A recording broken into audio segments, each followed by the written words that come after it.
Welcome back everybody. Jose Rodriguez here. We are going to now tackle the second video in the series that I started not too long ago, basically addressing what people are having a lot of problem with, and that is producing a neutral print, regardless of whether you print full-blown color or full-blown lack of color. We'll call it monochrome. That's the correct term, by the way, not black and white. So be aware of that. In order to be able to achieve a truly neutral black and white, that means neutral from black all the way across every single gray tone, all the way to the paper base, which is whatever color that may be. All of your tones have to be neutrally linear. And in order to achieve that, you often need a custom profile. But we're just gonna, at this point, keep it simple. We're just gonna go ahead and print with the driver itself. Now, in order to do that, you have to do a printer certification. And I just invented that term myself. It doesn't really exist out there. Simply what that means is you gotta ensure or find out whether your printer by itself, out of the box after installation, and all of the things that you need to do, such as nozzle check, head alignment, can produce a really good rendition. And I use really good, not perfect, because there is no such thing as perfection, out of that standard image or the evaluation image. Now that is found in my Facebook group, or you can just search for Outback test images online and you will be able to find a site. And I believe it's in the UK. What I have done is compile a bunch of files together that I know you will find very useful, and you can download the complete pack or just the individual evaluation V002 TIFF. It's a Profoto RGB file, by the way. So I'm going to take you through the steps that you need to do in order to be able to print this correctly through whatever application you are using. And it has to be a color managed application, not Windows Photo Viewer. That's not going to work, okay? You need to use a photo editor such as Photoshop, Lightroom, QImage. Any of the other raw processors out there will also work. Anyway, let's go ahead and begin. So I am a Windows worker. If you are a Mac user, I'm sorry, I just cannot help you because I'm not really that familiar with its workflow and the way it manages color management. So let's go ahead and look at the control panel. We're going to choose devices and printers, and we'll arrive at this window. I'm going to go ahead and pick the most popular printer out there. As you can see, I have several printers here. Right click and printing preferences. And I'm going to go ahead and minimize this because we're going to go back and check out an Epson printer next. And then I'm going to show you how to proceed through your photo editor, how to go ahead and open that image correctly and print it correctly. So what we want to achieve, and I'm sorry I forgot to show you that. Our goal, of course, is always to print this image. And we want it to be rendered neutrally. Now, the reason we do this is because this is your standard. This is your baseline by which everything else is measured against. If you get this correctly printed, then it should be a piece of cake to get this correctly printed. If after you master this process, the simplest way, and that is using the driver, I know a lot of people really chastise me for that, but you can with Canon printers. Canon printer drivers use ICC profiles to print simply when you choose the correct matching Canon. It has to be Canon paper type. So if it's ProLuster and you choose ProLuster, guess what it does? It loads the ProLuster profile for you. Oh, but I thought I was not using color. Oh, yes, you are using color management. The Canon driver allows you to do that. It's magical, but it really works well. Later, if you want to and have the ability to do so, you can create a profile for your own use And this is the color chart that you would create and then print and scan. But we're not going to get into that at this point. Let's go ahead and jump back to the desktop view. So here we have the Pro 100 driver. Now when you open it from the very first time, and most of the time if you're not careful, what you're going to see is this. It's going to be defaulted to standard.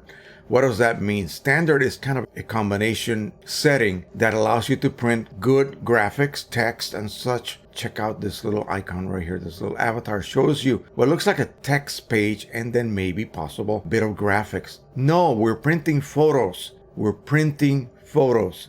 Click on photo printing. Makes sense, doesn't it? And then you see a facsimile of a photograph. So that is what we want. Immediately it will default, I don't know why it does that, to borderless printing. Undo that, please. Undo that.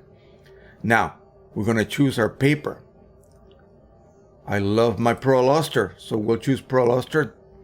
When you get a new printer, they give you a few sheets for free included in the box. Then you must choose ProLuster Paper Choice. This is your quality level or your printing resolution. Let's not get into that right now. Basically, it just means how many horizontal and vertical dots it's going to lay down.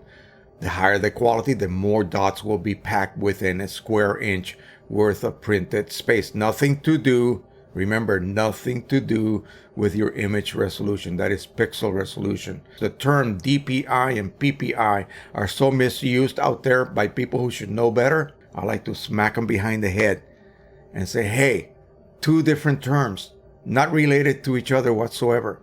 So quit using DPI instead of PPI when it comes to image resolution. DPI pertains to the printer only. Okay, so keep that in mind. So next thing we will do is choose the paper size. And in this case, it's just 8.5 by 11 letter size. If you are outside of our country, then you will be using A4, A5, whatever the size happens to be in the metric measurements. So we are ready, or are we? We are not ready yet. We are not. Let's go ahead and choose high quality because we always like to print at the highest quality. We have to click on this box. You will arrive at a manual adjustment. Remember, this is called color/intensity manual adjustment. So this window allows you to perform manual adjustments for cyan, magenta, yellow. But you know what? We don't have to do that. We really do not. If everything is working correctly, you will not have to do this. But what we will do is we're going to go ahead and set up the driver as a default setting for the time being. By the way, please get yourselves a box of Canon paper if you're working with Canon printers. Do not right away get yourself a box of some other brand. Get a box of Canon paper that you have a matching paper choice for in the drop-down menu. We're going to go to matching. Simply choose ICM. This is your rendering intent. I use relative colorimetric. Okay, we are now defaulted after we click apply. Okay, so very quickly I'm going to show you how to set up a Epson SureColor P800 to perform the same thing I just did on my Canon printers. Right click on the icon, printing preferences. I'm going to go ahead and close that. This is setting it up for printing through the driver alone. You're going to, of course, require an Epson paper to match it to. You're going to choose color. Quality options basically give you max quality, and quality options gives you an adjustable quality setting. This is your dot per inch resolution, finest detail, all of that good stuff. Notice that I have off, no color adjustment. We're going to change that to ICM as we did in the Canon printer. Make sure that we have the correct paper size, in this case, letter size.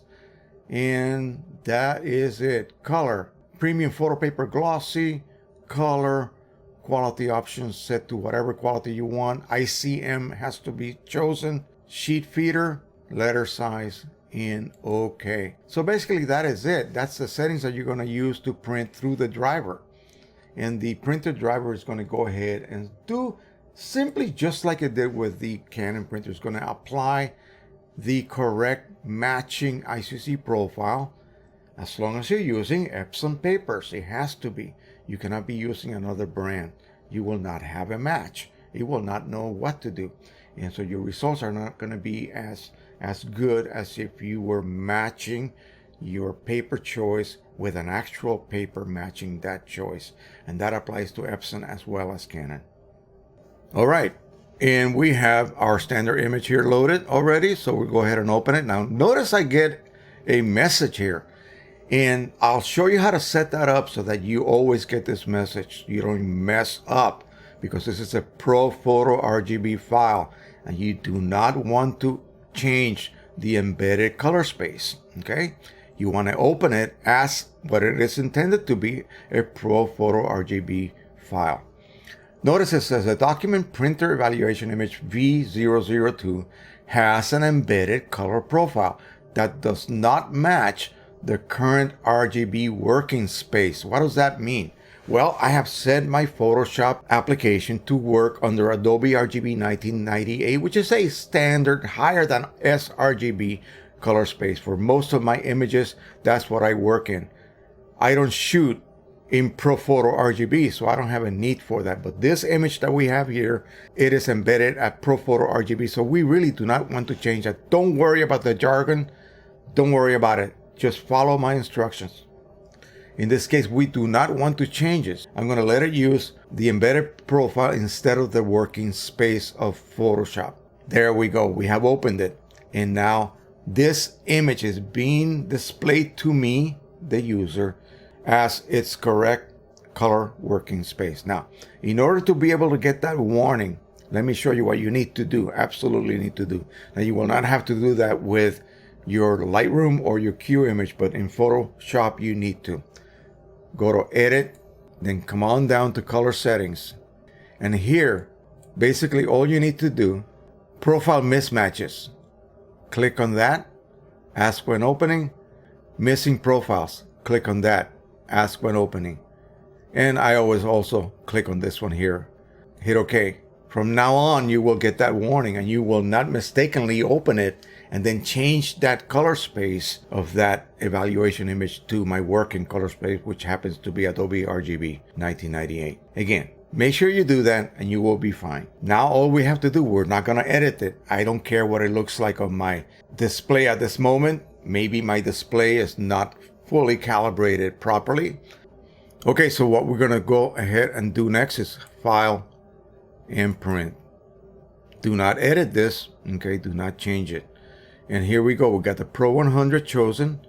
Let's go ahead and check our settings just to make sure. Paper Pro Luster, photo printing, color intensity, manual adjustment is clicked. Let's go ahead and double check that that is set at ICM, correct. And high quality, letter size, and okay. We're gonna go ahead and hit print. And when we hit print, we're gonna get this. Look on the lower right side so you can see me showing the results that you should be getting. That is all you have to do. Let's go ahead and jump over to Q image. There's not going to be any difference in how we set this up, except Q image will allow you to open up your ProPhoto RGB without any kind of mismatch. So let's go ahead and click on Q image here. We're going to go ahead and load that. As you can see, my paper is not matched. I'm printing with 8x10. Q image remembers your last settings, by the way. So we're going to go ahead and change that to the correct printer. And semi-gloss, no, that's not what we're using. We are using Pro Luster. We're going to let the driver control color. Basically, you click on this little drop-down indicator here and let the printer driver control color. So now it's going to match. Notice, printer driver color matching settings have been auto-applied. You don't even have to think twice about making sure that the driver is set to ICM. Let's check that to make sure. This is a new feature in Q image, by the way. So we have Paper Pro Luster, high, everything is photo printing and letter size.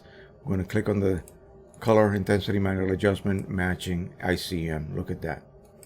Even if it was not set correctly, it will be set correctly for you. That is it. Print.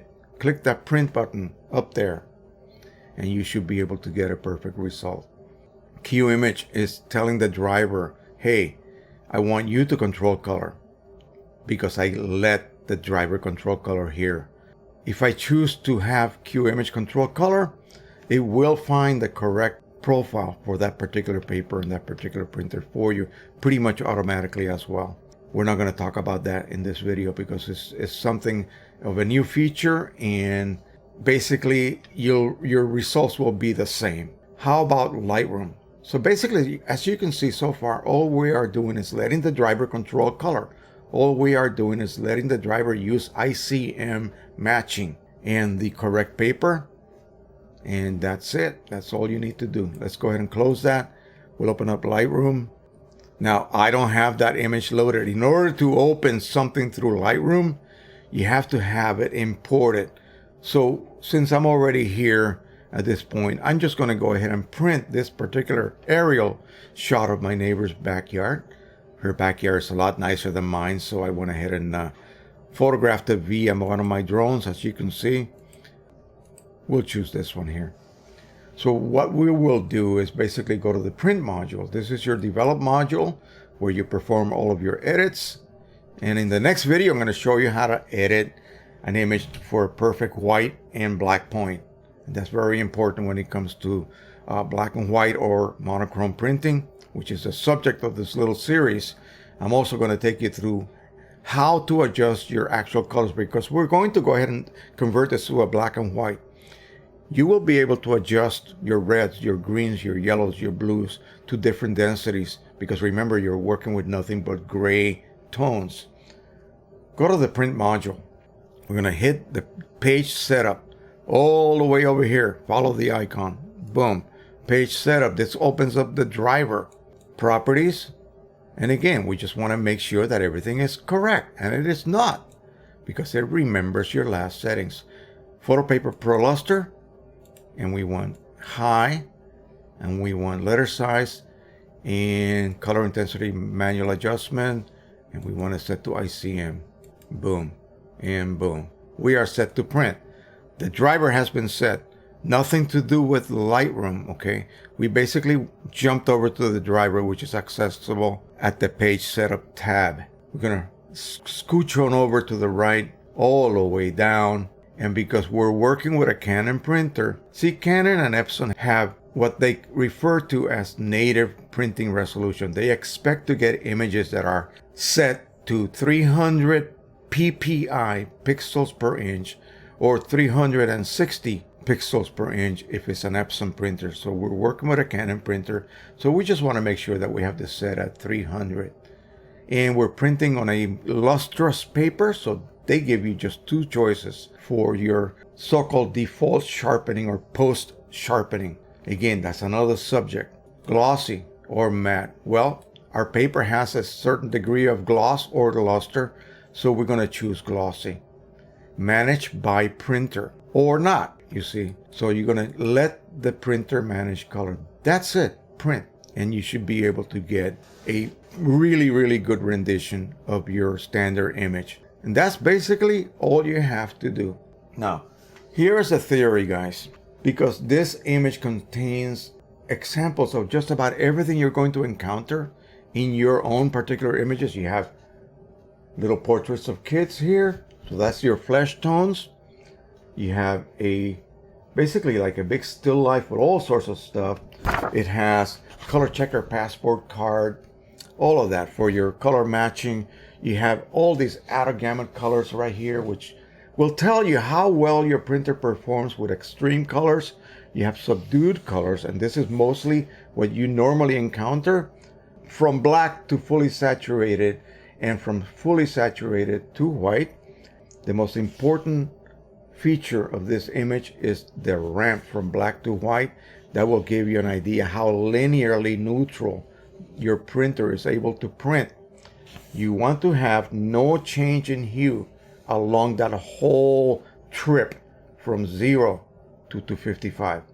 You do not want to have any kind of shift in tonality. And then you have a bunch of other images here that you can use to visually compare the results that your printer is producing. If you get a perfectly neutral central picture, you see that is an electron microscopy type image. It is a monochrome print. If that comes out neutral, why shouldn't your own images come out neutral? Okay. In theory, it should be just the same results. Neutral here, neutral here. Okay. And that is it. That's the biggest headache people will have now. I'm going to tell you something that you need to avoid. And I don't have a Mac here with me, but Mac allows you to click on something in the driver or the so-called printing module of most applications that you use called Print Preview. Make sure you turn that off. Please turn that off. That tends to automatically introduce a magenta shift. So turn any kind of preview off and you should be able to get a nice neutral result. Okay, this may have gone a little bit too long again. These videos are not for the short attention span people. Okay, please get that.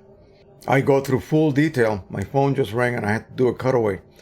I hope you don't mind that. But anyway, yes. So make sure that you watch the whole thing. I know I can get long-winded, but again, I'm trying to give you as much information as possible. So please bear with me. These videos are not going to be quickies. In 2 minutes, I explain the world. No, it's not going to happen. It's going to be detailed and it's going to be rather long. So make sure you watch everything. That way you will not have any questions that I may not have addressed within the video series.